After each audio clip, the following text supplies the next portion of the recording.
Bonsoir, je suis très heureuse de vous retrouver en ce début de semaine pour faire le tour de l'actualité en Moselle. Voici les titres de ce lundi 19 décembre.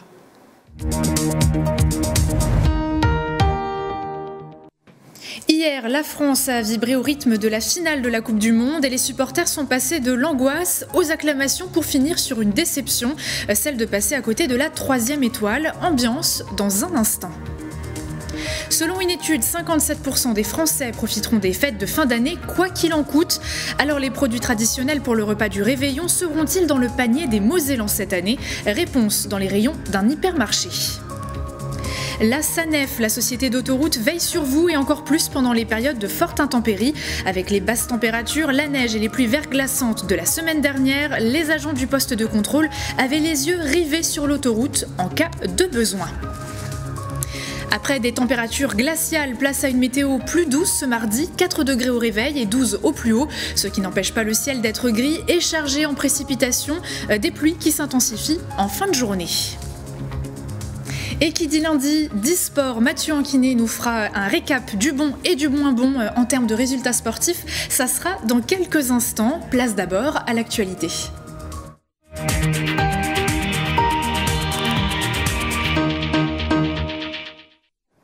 Des larmes, des cris de joie, de l'espoir, des doutes, mais surtout une déception. La finale de la Coupe du Monde entre la France et l'Argentine n'aura pas été de tout repos en termes d'émotion. La 3e étoile aura finalement été décrochée par les Argentins. Retour sur l'ambiance dans les bars avec les supporters messins survoltés.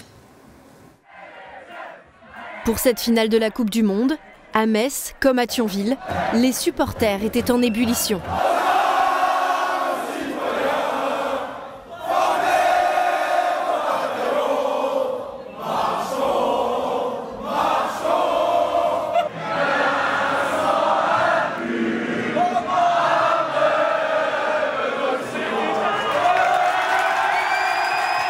Sincèrement, je suis un peu en place. On est à 5 minutes de la finale. La deuxième en 4 ans, je suis un peu en place, mais bon, j'y crois. Il y a du monde et ça va le faire, j'y crois. Mbappé, Giroud, on va leur rouler dessus, clairement. On espère que sur un match, ça va pouvoir tout donner et que le duo Mbappé-Griezmann va pouvoir encore frapper et qu'on ramène la 3e étoile à la maison. Mais pendant la première mi-temps, c'est la déception qui était au rendez-vous.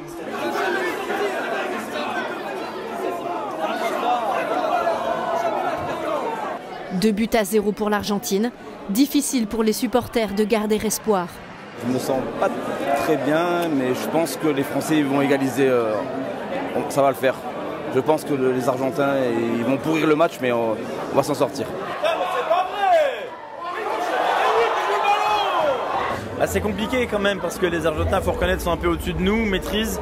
On sent qu'ils ont une grosse envie de jouer alors que nous on a un peu peut-être le frein quand on joue. J'étais confiant au début parce que je voyais les Français à l'entraînement qui avaient le sourire sur le visage, la joie. Donc je les ai sentis vraiment motivés, et sans la crainte, sans la peur. Et là j'ai l'impression que c'est l'inverse qui se passe. C'était sans compter sur une remontée fulgurante de l'équipe de France.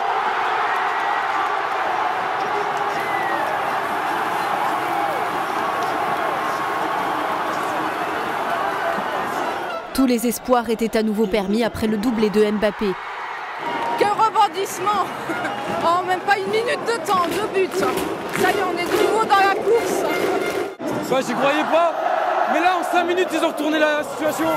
J'y crois pas, c'est fou. Et franchement, bravo l'équipe de France, allez les Bleus! C'est des émotions de malade. C'est une belle Coupe du Monde. Ils sont revenus de l'enfer. Et là, il faut finir le travail. Là. Durant les prolongations, les supporters sont passés par toutes les émotions. Ils ont vibré. Ils ont tremblé avant de finalement se laisser emporter par le stress des tirs au but.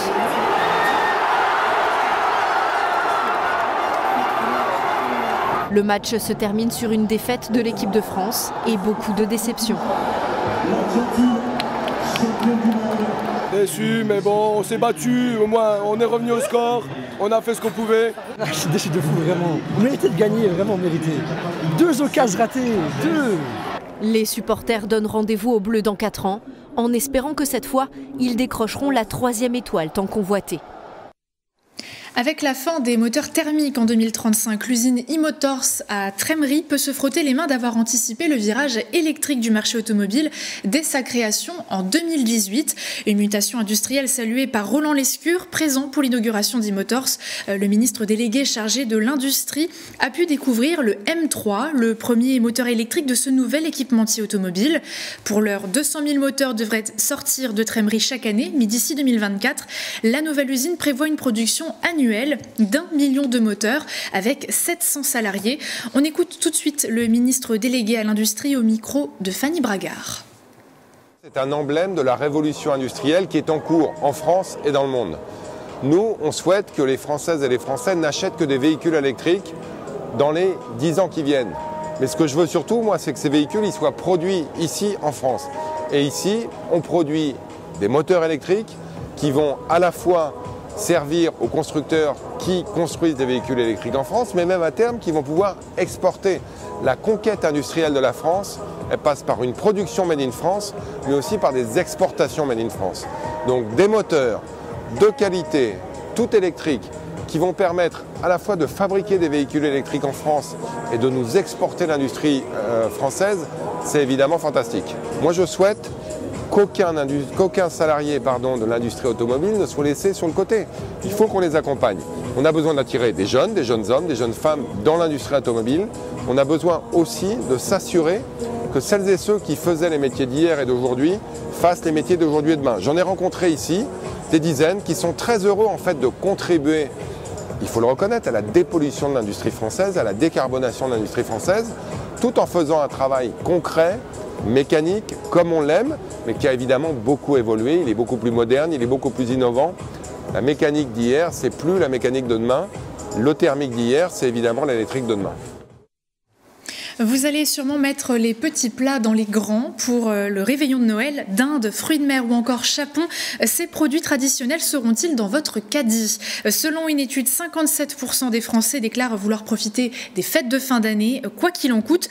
En Moselle, est-ce que c'est le cas également? Lucie Philippot et Camille Arnaud ont arpenté les rayons d'un hypermarché pour connaître la tendance. À quelques jours du réveillon de Noël, Fabienne se prépare déjà. Pour Noël, je vais faire la tradition, le chapon farci. Pour elle, cette année, comme toutes les autres, la qualité sera de mise. Ça reste une fête de Noël et pour moi, je regarde pas trop à la dépense. 57% d'entre vous déclarent vouloir profiter des fêtes de fin d'année et ainsi ne pas regarder au centime près. Saumon, foie gras, champagne et chocolat seront eux aussi invités à votre table. Mais pour certains, s'ils veulent profiter de ces must-have de Noël en promotion, c'est toujours mieux. On regarde les moins 20, les moins 30, quitte à congeler. Donc ça permet justement aussi de pouvoir acheter plus rapidement et puis après de mettre au congélateur, quoi. Je regarde les promos effectivement, mais comme chaque année, donc c'est un peu de l'opportunisme. Oui, parce qu'on est nombreux, donc voilà. On est quand même 40, alors il faut, il faut anticiper, alors voilà. Le rayon anti-gaspi de cet hypermarché remporte beaucoup de succès pour cette fin d'année. Pour éviter de payer plein pot à chaque fois, bon, c'est toujours plus même, c'est pour éviter de gaspiller, c'est aussi ça. C'est toujours mieux de les avoir à moindre coût. Mais pas sûr que ce rayon soit à la hauteur du repas de Noël. Pour les repas de fête, non, pas forcément. L'année dernière, je sais qu'il y avait du foie gras en date courte, mais vraiment, voilà. Pas forcément pour les fêtes, parce que c'est quand même un moment où on essaie de se faire plaisir. Plus de 8 Français sur 10 sont soucieux quant au prix des denrées alimentaires pour les fêtes de fin d'année. Leur budget serait d'ailleurs supérieur à 2021, passant de 117 € à 127 € en 2022. Et la tendance cette année dans cet hypermarché est de privilégier la qualité à la quantité. Il faut être très honnête, le caddie n'est pas plus rempli. Je pense qu'il y a beaucoup plus de produits peut-être, mais dans tous les cas, les gens font très attention au prix des produits qu'ils achètent, oui. Le budget moyen pour Noël se situerait autour de 568 €. Alors pour réduire la note du ticket de caisse, les rayons premier prix sont aussi là pour un coup de pouce. Direction le sentier des Lanternes à Metz qui célèbre le cap des 100 000 visiteurs franchis. Pour marquer cette occasion, la 100 000e personne, ou plutôt famille, s'est vue remettre un puzzle Sentier des Lanternes. Pour rappel, cette attraction a ouvert le 26 novembre dernier. À ce jour, 101 550 visiteurs ont été recensés sur le parcours. Autre nouvelle moins réjouissante cette fois-ci, les pharmacies font-elles face à une pénurie de médicaments comme pour le Doliprane ou encore l'amoxicilline. Avec la reprise des maladies hivernales, les officines font face à de fortes tensions d'approvisionnement depuis quelques semaines. Deux causes peuvent expliquer ce phénomène. On fait le point sur les stocks dans 2 pharmacies du territoire. Alors, la forme amoxicilline 250 mg, dans les mois d'hiver, on en sort une centaine par mois et là, par exemple, cette forme-là, on n'en a plus du tout. En plus de l'amoxicilline, cette pharmacie thionvilloise manque aussi de Doliprane pour enfants au sirop. Ces 2 molécules sont très fréquemment prescrites en cas d'angine ou d'otite. Ce sont vraiment des médicaments de base. Donc des ruptures sur ce type de médicaments-là qui durent aussi longtemps, dans toute ma carrière, je n'ai jamais vu cela. Cette tension d'approvisionnement s'est intensifiée début décembre. Dangereux, non, parce qu'il y a d'autres antibiotiques, si vous voulez. Ça pourrait le devenir si ça dure trop longtemps. Effectivement, là, il y aura un vrai problème.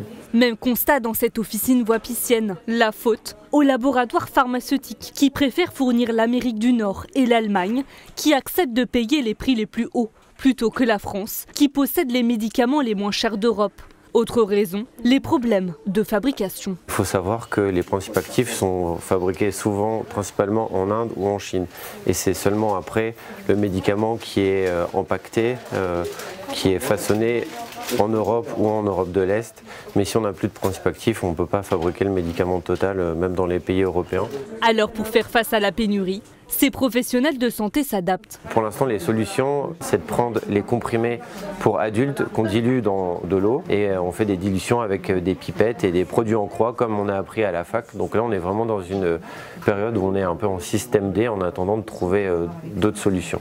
Selon l'Agence nationale de sécurité de médicaments, plus de 2100 signalements de tension ou de rupture d'approvisionnement de médicaments ont été rapportés aux autorités de santé depuis le début de l'année. Ça ne vous a pas échappé, les températures de la semaine dernière ont été très fraîches. Sur la route, il fallait être prudent avec la neige et les pluies verglaçantes. Et pour veiller sur votre sécurité, de nombreux yeux étaient rivés sur les écrans, ceux des agents de la SANEF, la société d'autoroute. Notre caméra s'est glissée au poste central. Cette salle, c'est les yeux de l'autoroute. Une 60aine de caméras présentes au-dessus des routes sont retransmises ici, surveillées par des opérateurs qui se relaient toutes les 8 heures. SANEF Sécurité, Sandra, bonjour. Si un événement se produit, surtout en ces temps neigeux, le poste central est mis au courant rapidement et peut déclencher son protocole selon la nature de l'accident. Ici on peut voir une panne, donc avec la présence d'un patrouilleur. Donc on va pouvoir mettre en place donc les panneaux à message variable et envoyer l'information à la radio pour que ça soit diffusé au maximum de clients. Le poste central de la SANEF est multitâche et efficace grâce à leurs nombreuses caméras. Le PC, c'est vraiment la tour de contrôle en fait, de l'autoroute. On a 3 PC autoroutiers en fait, sur le groupe SANEF. Nos équipes coordonnent finalement l'ensemble des acteurs, que ce soit nos équipes sur le terrain qui vont assurer une protection, nos patrouilleurs, gérer un événement, une situation particulière. Le poste central est en lien avec 200 personnes sur le terrain et celui-ci est vaste. Pour le PC précisément de Metz, le PC va gérer finalement toute la partie A4, c'est-à-dire en fait aux portes de Paris jusqu'aux portes de Strasbourg, et puis une partie de la 26, notamment en fait en partant du nord de Reims au nord de Troyes. Ça représente 584 km en fait gérés de ce PC. Un second poste central existe pour l'assistance au péage. Les opérateurs répondent aux appels des usagers notamment. Merci beaucoup. Je vous en prie, bonne fin de journée, au revoir. Si vous prenez prochainement l'autoroute, soyez prudents, mais n'ayez crainte, la SANEF veille sur vous. Allez, on enfile les baskets pour la chronique sport avec Mathieu Anquinet.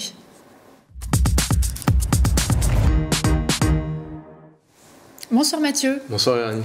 Vous nous avez concocté un condensé de sport garanti sans déprime post-Coupe du Monde et ça commence avec Metz Handball, vainqueur en Ligue des Champions. Effectivement, on démarre sur de bonnes ondes puisque Metz Handball s'est imposé à Zagreb, a continué sa bonne série. Il était hors de question de réitérer les doutes qui avaient été orchestrés à Castamonu ou encore lors de la réception de Toulon la semaine passée. Solides, les Dragons ont instauré rapidement une avance de plus de 5 buts qui leur ont permis de tenir le match et de terminer l'année 2022 en beauté sur le score de 18-27. En tête de Ligue Butagaz Énergie mais aussi de Champions League, les Dragons ne peuvent passer les fêtes sans se faire le moindre souci. Attention toutefois au calendrier que vous voyez s'afficher puisque en janvier il y aura de beaux défis entre Paris 92, Brest, Esbjerg ou encore Győr.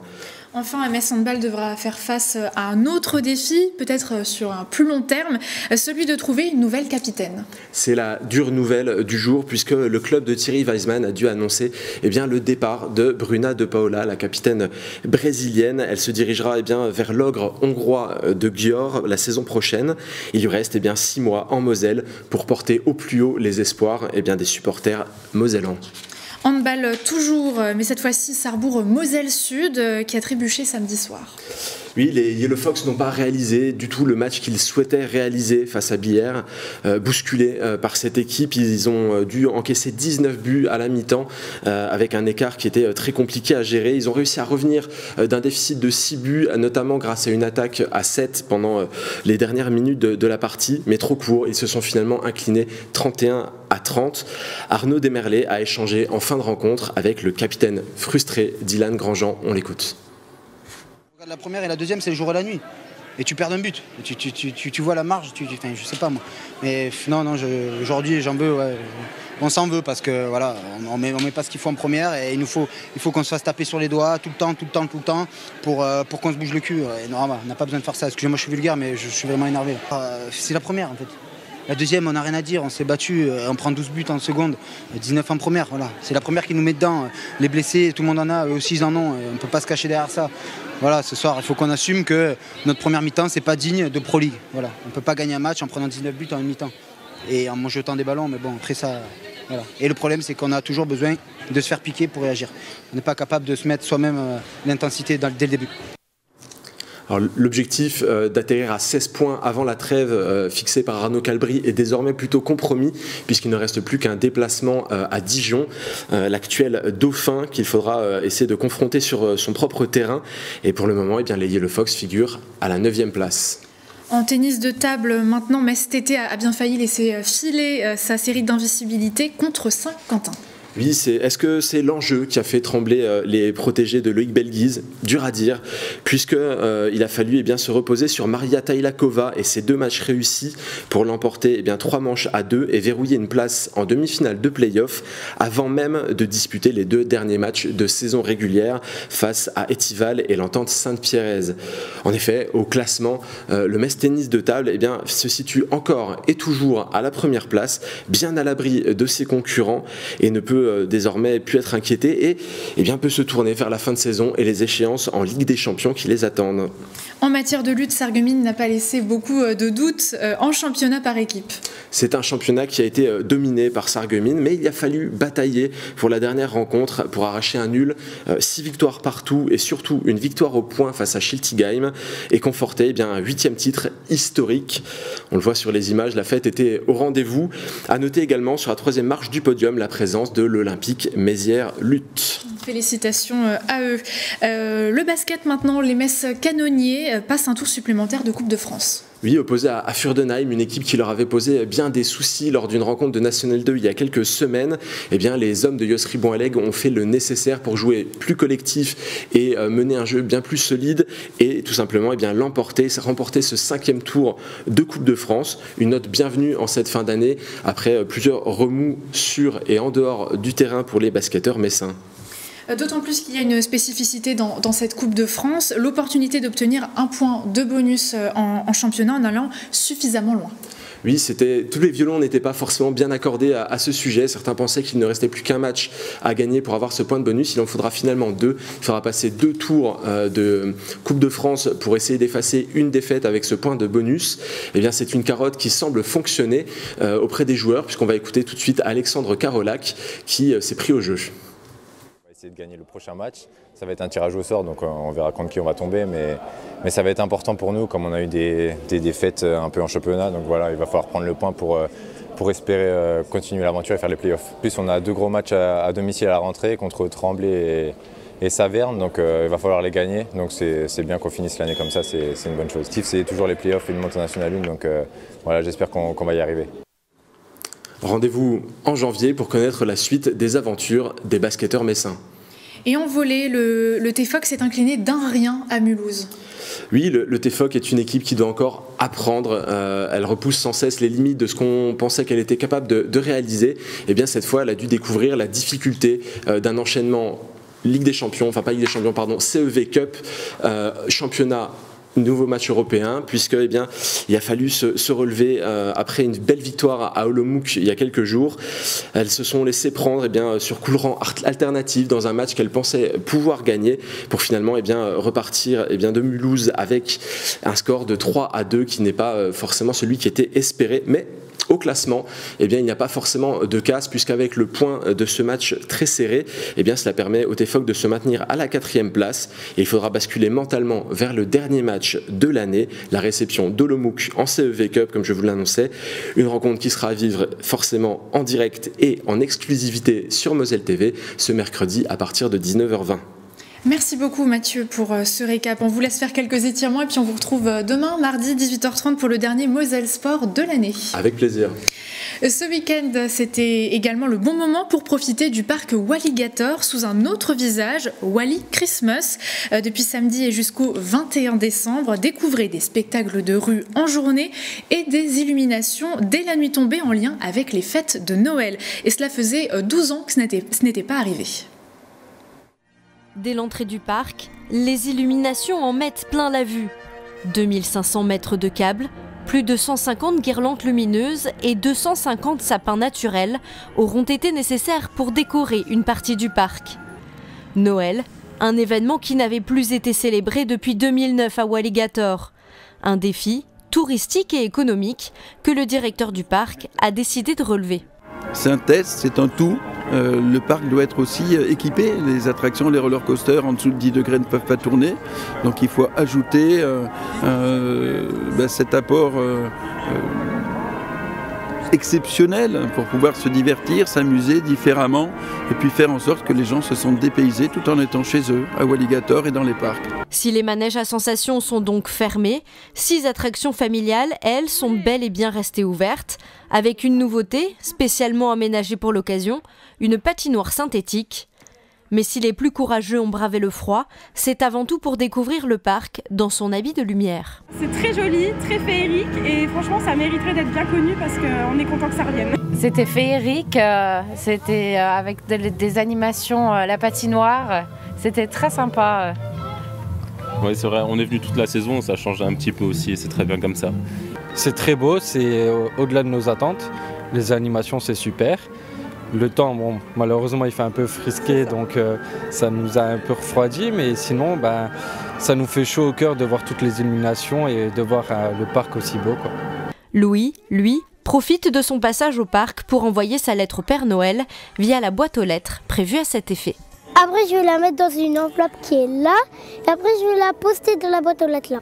Certains visiteurs espèrent déjà que la magie s'emparera de Walligator encore l'année prochaine.